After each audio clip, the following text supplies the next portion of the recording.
Hello, it is I, Broderick Wallace here, and I have created an excerpt from the interview with Max Latham, which you can find on my channel very recently. In fact, this is just the next video in front, so shouldn't be too hard to find. This is the section dealing with Ancient and Roman Britain, the Druids, and Queen Boudicca. So, as this is a subject I'm so interested in, I wanted to have this on its own somewhere, and I hope you enjoy it as much as I do. And I'm going to paint a picture of a misty isle on the edge of the world. Apparently these Roman soldiers were literally shitting their pants, thinking about the evil spirits and the legends of the ferocious painted people and all this kind of stuff. There's actually I can't remember his name right now, a policeman actually, who's written a few books on this subject, and one image stuck to mind, and that is that boat. Let me get to the notes that I've made, because let's make a timeline. So Julius Caesar, 2 attempts to conquer Britain, 54 and 55 BC. So there is this image of this boat skirting around the coast, trying to find somewhere to land, and these ancient Britons appear on the cliff, and they're following the ship. I can see the mist. I can picture that. It's such a palpable image. And I understand also that these landings were troubled by storms. And I do think that there's a hint of the mysterious Druids. I do sense their hand in that. So we have 2 attempts, 54 and 55 BC, to conquer Britain. Of course, Claudius comes in 43 AD, and that's where that battle took place in the landscape that I described earlier. And then we move forward to 60 to 6. Did I say 43 B? I meant 43 AD. Then we move forward to 60 to 61 AD with the Boudiccan revolt. So we're going to get onto your Broderick stuff for the moment. I understand that your qualifications, your study, centered very much on Roman Britain. If you want to paint a picture for us. Yeah, sure. Yeah. Okay. Well, the evidence is very sparse, and if you only look at the literary sources, you're really only getting half of the picture, and that half of the picture is a very skewed picture. It's a case where the Romans used to dump on their enemies a lot, and so you have to read against the grain, and you have to compare it to, say, the Irish sources, the old Irish, because they spoke of the Druids. And you don't really get any writings until about the 4th century AD. A guy called Ausonius, who was actually from Bordeaux, would write Nora Chadwick's book, The Celts. She talks about, this is a secondary source, but it's not a bad source. It goes into the etymology of languages like Welsh and other native early British languages. So it's really difficult. The other half you get is archaeology. Like, for example, you get in one of Cicero's letters, his son is posted to Britain, and he says, oh, there's no gold or silver in Britain, and there isn't even one lettered man among them. Now, you go into the local museum where I live, which is the county museum for the whole of Wiltshire. I'm from Dorset, by the way. That's the land of the Duch Rodriguez. This is a different tribe. You go there and you look at the old Celtic gold exhibition, and you can see the most magnificent pieces of artwork that have been excavated. So Quintus Cicero didn't really know what he was talking about, because he didn't really stay here for very long, because at those times, in the days of Julius Caesar, they really only had like little excursions to Britain. And when they did turn up, they got their asses kicked proper. Now the Romans said, oh yeah, we went there and we conquered them and we took tribute from them, but really they had a hard time and we fought them back. And it was a bit like we got their asses handed to them. And they got their asses handed to them. And one of the things Caesar does say about is our chariot riders, that they were so agile that they could walk up and down a chariot, dance all across it, throw spears, go on the horses while they're going along, and he pays great tribute to them. Then you find things like the Vindolanda tablets, which talk about, oh, we went out on patrol and we lost like 5 men and like another 12 were wounded. And these guys, they don't even fight fairly. They get off their horses and then they start throwing spears at us. There's even one where it calls us the Brutum Cooley, which means the pesky little Brits, the wretched little Brits. Yeah, there's a Roman that was like shaken down, and he was a trader, and they basically appropriated all of his stuff.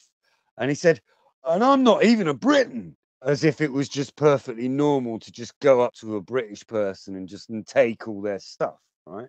So they were very heavy-handed, the Romans. But when Julius Caesar came here, which is a lot earlier than most of the Vindolanda tablets, which is about 79 or so AD, a few of them a lot later than that, 3rd century, you get an account, and it's a relatively detailed account of Britain. I could show you parts of it. Like, so we've got here in the Gallic War at book 4, chapters sort of 13 onwards. He says, this is a translation who did this translation? Let's see, it's an early translation, but it's a good one. Oh, H.J. Edwards. I've got loads of translations here. I've got like Carolyn Hammond's. I've even done my own translation, but I haven't translated the bit with the Druids. I've only translated another later tract by a guy called Aemilianus Marcellinus, because he discussed their magical aspects, and even Pliny, who's this guy here, Gaius Plinius Secundus Major, not the younger Pliny who described his death in 79 AD. He discusses the magicians of Britain. And it's only one line, but it tells us, and it says that magic is so ubiquitous in Britain that you'd think that everybody practiced it. And it's infected. He doesn't like magicians. He's a doctor. He's a scientist. He doesn't believe in the reincarnation of the soul. But you read against the grain, and you think, crikey, there must have been quite a few people practicing magic back in Britain. And the time he was writing, Britain hadn't even been fully subjugated. There's another writer, very important writer, Publius Cornelius Tacitus, who wrote a book called The Life and Death of Gnaeus Julius Agricola, who was his adopted uncle. It's the only book that survives about ancient Britain and the ancient world. And he says, oh yeah, we went up there, we took them on, we did this battle, we did that on the Battle of the Grampian Hills, and then we took all of Scotland. Actually, you look at the archaeological evidence, they didn't get any further than 50 miles north of the Antonine Wall because they were too scared. Hadrian's Wall is fortified on both sides, so we were still attacking them. Even after they'd enslaved us, they killed most of our men. There are coins which exist, which show slaves and children and women being dragged off, taken to Rome, re-educated as Romans, and brought back here to keep us in check. But anyway, this is what Caesar says about it. It's only a short thing. He goes, throughout Gaul, there are 2 types of people of definite account and dignity. So it's in omnia Gallia eorum hominum qui alios sunt numero atque honore genere sunt Deo. As for the common people, they are treated almost as slaves, venturing naught of themselves, never taken into counsel. The more part of them, oppressed as they are, either by debt or by heavy weight of tribute, or by the wrongdoing of the more powerful men, commit themselves to slavery to the nobles, who have in fact the same rights over them as masters over slaves. Of the 2 classes above mentioned, one consists of the Druids, the other of the Knights, that's the Equites. The former, the Druids, are concerned with divine worship. So he says, rebus devinis, which means like divine matters of divinity. The due performance of sacrifices, they were into human sacrifice, everybody knows about that, public and private, and the interpretation of ritual questions. A great number of young men gather about them for the sake of teaching and hold the Druids in great honor. It is fact that they who decide in almost all disputes, it is they who decide in almost all disputes, public and private, and if any crime has been committed or murder has been done, and there is any dispute about succession or boundaries, they also decide it and determine rewards and penalties. If any person or people does not abide by the decision, they ban them from the sacrifices, which is their heaviest penalty. They also banned are reckoned as impious and criminals.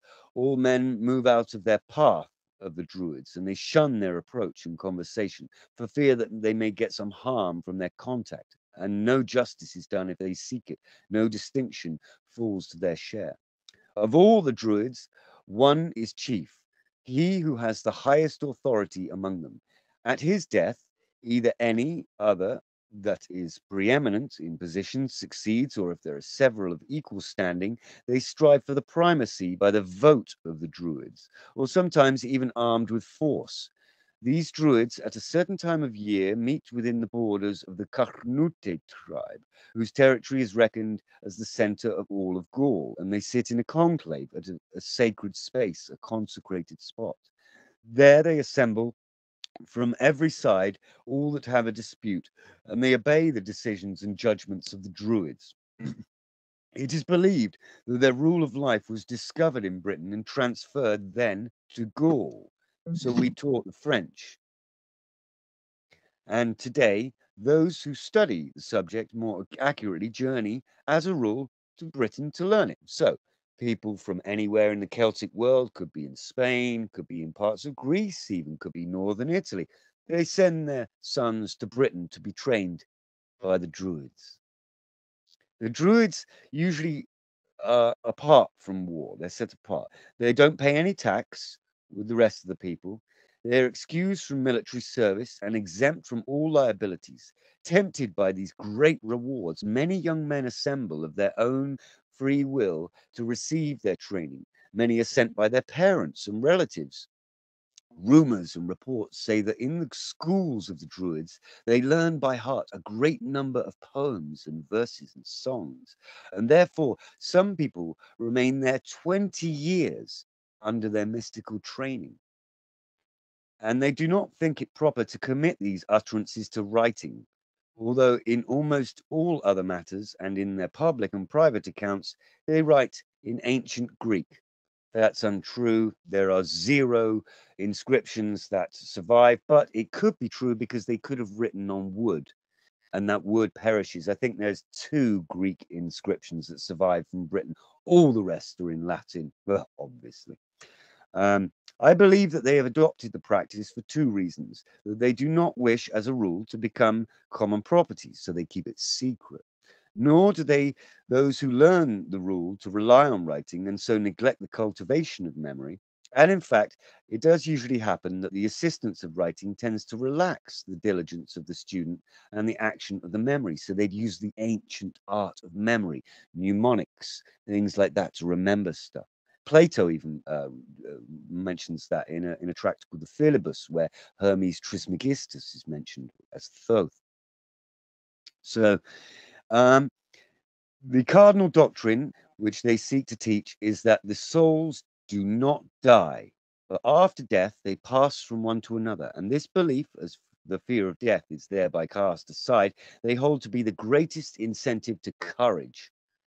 Besides this, they have many discussions about the stars and the movement and the size of the universe and of the earth and the order of nature and the strength and powers of the immortal gods. And these they hand down their sacred law to the young men of the Celts. So that's one source. Now we know this is true mostly because in the writings of Aemilianus Marcellinus, a much later 4th century writer, he actually discusses the Druids at length. And if you would permit me, I'd like to read you my own translation of his work. It's a lot shorter. Please do. Yeah, sure. Right. Okay. Yeah. Why you're finding that you see the emphasis on memory, like anyone involved in the Hermetic world, that should ring true somewhere. The emphasis on the capacity of the memory. I did mention this actually. I was interviewed on the Egyptian Magic podcast, and it was an absolute honor, a surprise, just still so surreal. I've been a big fan of that YouTube channel for years now, and I really wanted to impress that to this emphasis on them without going into detail. If you just sit and contemplate, what is it about the capacity of memory that would enhance the training? And anyway, carry on. That's cool, man. Yeah, no, you're absolutely right. And there is actually the ancient art of memory, which is very little studied, and it's found in the writings of Cicero. And I've gone out and I've bought the critical editions of these books, and I'm planning a book on it called The Ancient Art of Memory. There's also another tract called To Herennius, and it's there to do with oratory. And Roman oratory was big in their day. The main cursus honorum, as it's called, was to learn how to be an orator. So you'd have to be able to speak in the law courts and in the Senate. And so the knobby pricks that never did a day's work, sorry, the nobles, they would learn oratory and rhetoric because it was a very useful skill to spin things, much like politicians do today. Boris Johnson is a classic example.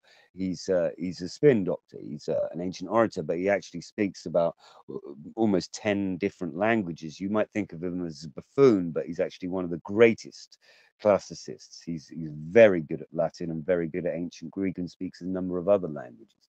But anyway, in Cicero's tract on De Oratore, Book 3, he mentions the ancient art of memory as laid down by Simonides, and they had to be able to memorize very long speeches. So they would use mnemonic techniques to be able to memorize huge amounts of information, a bit like learning lines for a movie or something like that. Back to the Druids. So Okay. just as this is Aemilianus Marcellinus, and he's talking about just a lot shorter. He says, just as the exalted prophetic poet of Mantua, that's Virgil, that's Publius Vergilius Maro, who was the greatest poet in the ancient world, in the Roman world, apart from perhaps Ovid, which is Publius Ovidius Naso. He said, I set a greater work in motion, and for me, the greater order of things is born. That's from Virgil's Aeneid, Book 7, lines 44 to 45. I suppose it's now the right time to show the extent and situation of the Gauls. With things having been prepared and between the various passionate occasions of battles unfolding in the unknown, I should not seem to imitate lazy sailors with their sails torn together with certain bits of rigging. What would have been valued is to patch them up more securely and be prepared between the swells and the storms that have gathered.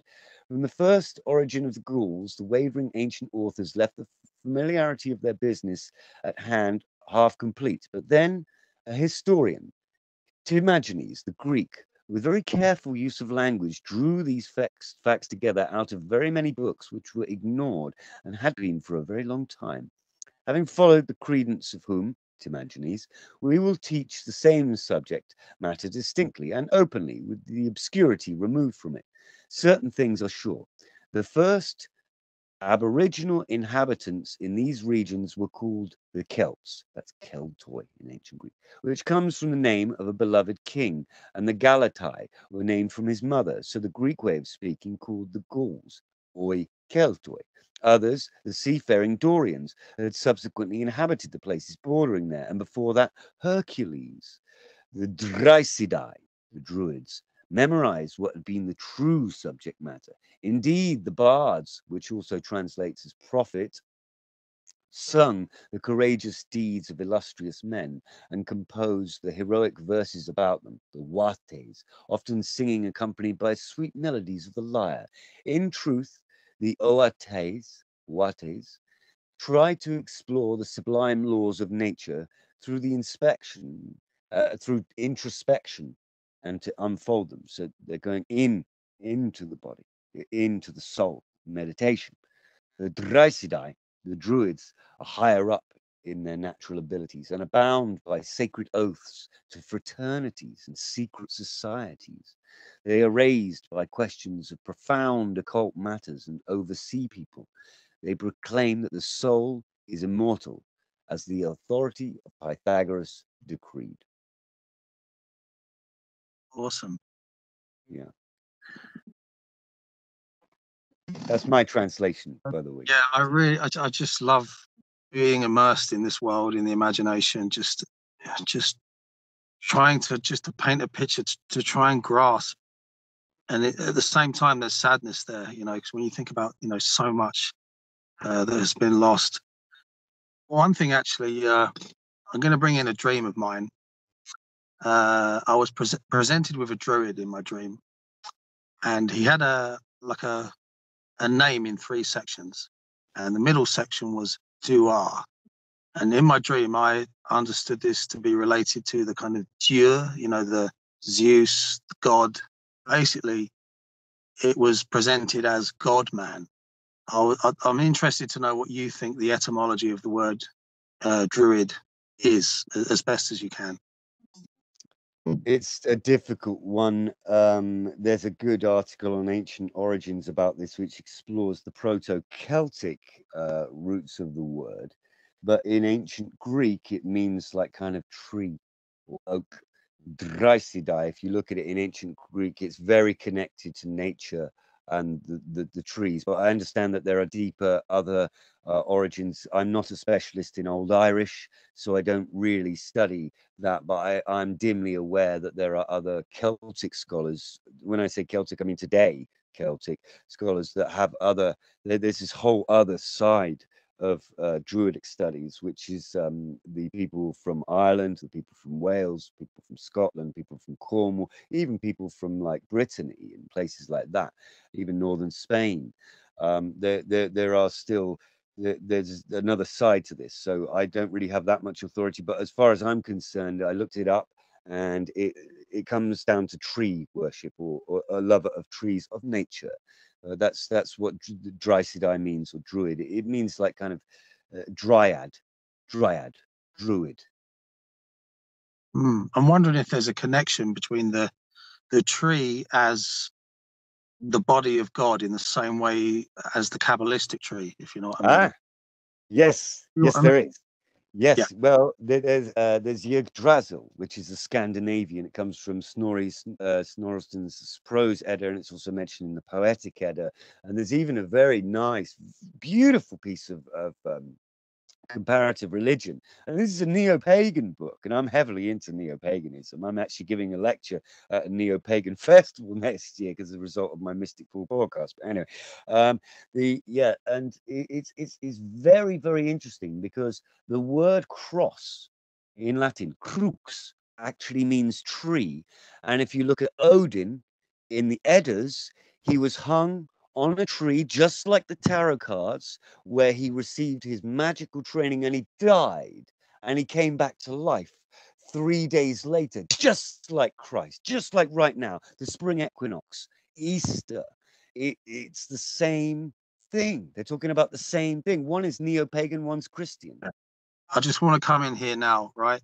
Druids, yeah? The oak. Odin, hung from a tree. Christ, crucified on wood. Buddha sits under the Bodhi tree. Yeah. Come on. It's telling us that the way to access universal consciousness is through the motif of a tree. Well, I actually wrote out the tree here. It's a very bad. You can't really see it there, but that is a rough sketch of the tree, and it overlays the Sephiroth, or the Sephira, in the Kabbalah, which is like and it's almost exactly the same. It's not the same. It has slight discrepancies, but it seems eerily the same. That they're different worlds: Midgard, Asgard, Hell, Svartheim, Messelstein, Jotunheim, Niflheim, Vanaheim, Lostjothheim. They almost are like Malkuth, going right the way up through all of the. So when we talk about path working, which is something that Victoria talks about, whom I respect a great deal, And although we've had a bit of a bumpy road recently, she's taught me a lot about path working, actually, and that the only way is to work up the path, because there is a way to which other they're not really Bardonists, those people in my opinion. There are some started left-hand path, but I tend to work my way up the tree when I meditate. I don't, and it's the tree is very, very important, specifically for the Shemham Foresh, for the Mercurial angels. Yeah, absolutely. And yeah, and we are all friends. There's going to be some bumps over the years, but we're all good people, and so we do learn from each other. And I'm just going through the notes here. By the way, is there anything else you want to bring in? Oh no. Oh, well, you mentioned sadness about the annexation of Britain, and I wondered if I might just be able to. I don't want to waffle on about this too much, but it makes me.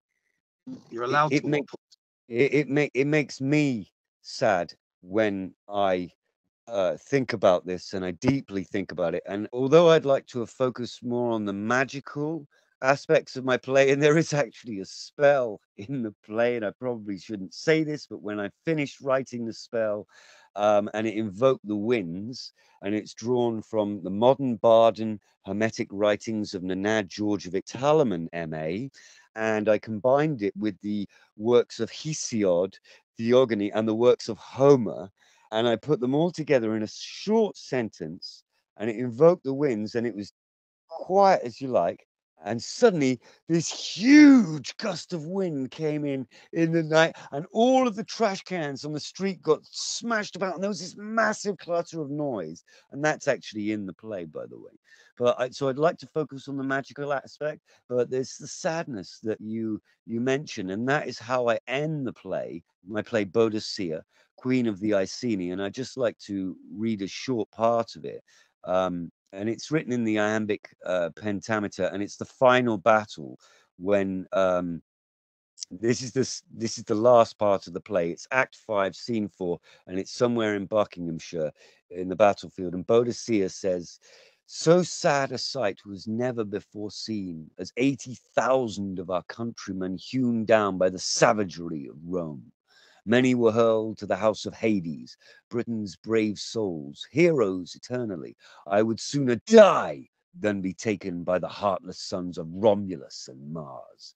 How cruel fortune attacks me from all sides. We're driven by the fates. Let's yield to them. Only death frees the upright from fortune. Therefore, I endure my allotted fate as best I can, and I know full well that necessity's force brooks no resistance. Hand me that same hemlock Socrates drank, or pass Cleopatra's poisoned chalice. My soul's headed for the Isle of the Blessed, Avalon, to be with Prasutagus. Though Britain was not saved, I did my best. No one can ask for more than that.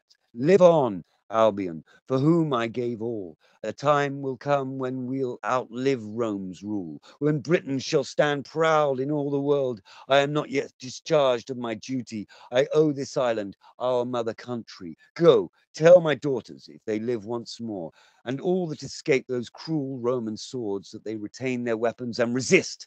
Let Rome know that Britons don't submit." Amen. But yeah, that's the there's end. a lot of complexity here in our conversation. So you might have. Where did that come from? That came from a variety of sources, but mainly me. But it's inspired by the writings of Plato. So when it talks about Atropos, cutting the thread of life and necessity, that's actually the end of Plato's Republic, when he talks about a mystical land that is beyond this one, and that the three fates, one of which weaves, one of which cuts, and another one which guides the thread through the spindle of life. And it's a mystical experience of going into another world. It's also found in the writings of Plutarch, but most of it's me, and the figure is taken from Cassius Dio, who's one of our main sources, the other being Tacitus. Yeah, I mean, even though I'm not a royalist myself, I do love my country. Don't get me wrong. It's dedicated to Her Majesty. Oh yeah. I was going to say, like, you're touching me in that place, you know, right? It's like there's a parallel between, you know, the legend of Boudicca, this really mysterious figure. Some people think she didn't exist, and you know, other people, you know, she's a very, you know, very strong figure, especially with the red hair. It's all written by the Romans and everything. You can't be exactly sure, but there's a parallel between her and Queen Elizabeth I, that red-headed woman with the, you know, the breastplate leading the, you know, the Yes, obviously but the Scottish Empire. this was written just before Her Majesty died. As soon as the pen finished the last line, Her Majesty died. It, cho it chokes me up saying about this, but just after she died, I was asleep on that bed there. I had a Mm. dream, and she came to me in the dream, and she said, "Publish that play." She said, "Publish that play," and I haven't done it because I have problems with getting HTML and CSS3, which I have to figure out if I want to publish it, and I haven't found a proper publisher. But she came to me, and yeah, I believe you. I believe you because we all have these kinds of experiences in life, and this is one of the reasons I wanted to get you on as well, because I do intuitively sense a jewel here. So I want you to be exposed to potential publishers, because this whole HTML is sort of, you talk about it, it kind of goes over my head a little bit. I do think that there's someone out there who will find a lot of value in this. So can you give us an outline of your play? Uh, okay. yeah. It's got two themes. Boudicca, Queen of the Iceni. I wasn't going to touch it because it's been done to death, right? And so I wrote another play. I like plays with strong women, women like Victoria. I like plays about strong women. I mean, Victoria Amadea, yeah? Yep. That's what I like. So there are two themes to this play. One is resistance to a huge military machine that's many times larger than this tiny island with the heart of a lion that stands up to these people and says, "No, I'm not going to do it." And she burnt down London and Colchester, and the only archaeological evidence that survives is a layer of ash that's dated to the exact same time. Oh, and there's a few coins of Prasutagus which exist. So we know she existed, but the archaeological evidence is tenuous. So anyway, that's one thing. The other theme is magic.